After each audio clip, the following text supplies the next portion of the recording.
Hello, Mr. Ram. We are regret to know that your technical skills are not matching our profile, so your profile got rejected. Only BTech with 70% వాళ్ళు మాత్రమే ఉండండి, remaining వాళ్ళు వెళ్ళిపోండి.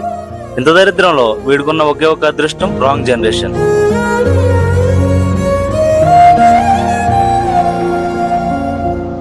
Hi hero, ఏం చేస్తున్నావు? Hero కాదు, zero అను.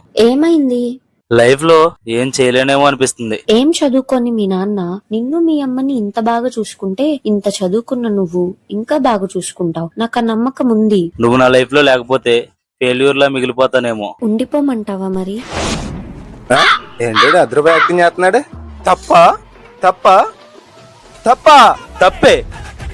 రే సుభాష్, నాకు urgent గా టాయిలెట్ వస్తుంది, స్పీడ్ గా రారా. హే ఆపకుండా అన్నీ ఆగితే అబ్బా.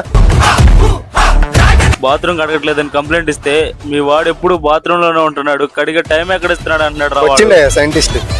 సరే, ఇంకెన్ని రోజులు ఇలా చెప్పేద్దాం. పాప పడిపోయింది రోయ్.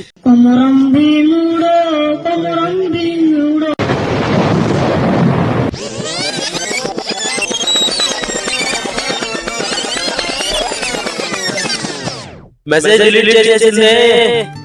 ఎంత ప్రశాంతంగా ఉందో.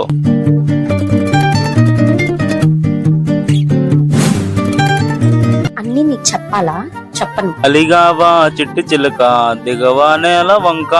విసిగిస్తే నువ్వు ఇంకా చెల్లుమంటుంది చెంప. ఏంటి రాంగ్ జనరేషన్ అని సేవ్ చేసుకున్నావు? అదా, ఒక అమ్మాయి ఇద్దరు ముగ్గురిని మెయింటైన్ చేసే ఈ రోజుల్లో ఎవరైనా అబ్బాయి వచ్చి నీతో మాట్లాడితే ఎలా బిహేవ్ చేయాలో క్లారిటీ ఇచ్చేస్తావు. సోషల్ మీడియా వాడవు, రెండని చెప్పి క్రింజ్ బట్టలు వేయవు, అన్నిటికీ మించి నన్ను మోటివేట్ చేస్తావు. ఆపుతావా? వెళ్దామా? నేను నీకు కేజీఎఫ్ లెవెల్ ఎలివేషన్ ఇస్తే నువ్వు నాకు పోకిరి రేంజ్ ట్విస్ట్ ఇచ్చావు. అయిందా? ఆపుతావా? నిన్ను పొందాలంటే దేవతల కాలంలో తపస్సులు చేయాలి, రాణుల కాలంలో యుద్ధాలు చేయాలి. ఇప్పుడైతే నా హృదయం లోపల ఉన్న దాచుకోలేనంత ప్రేమను నీకు చెప్పాలి. I love you.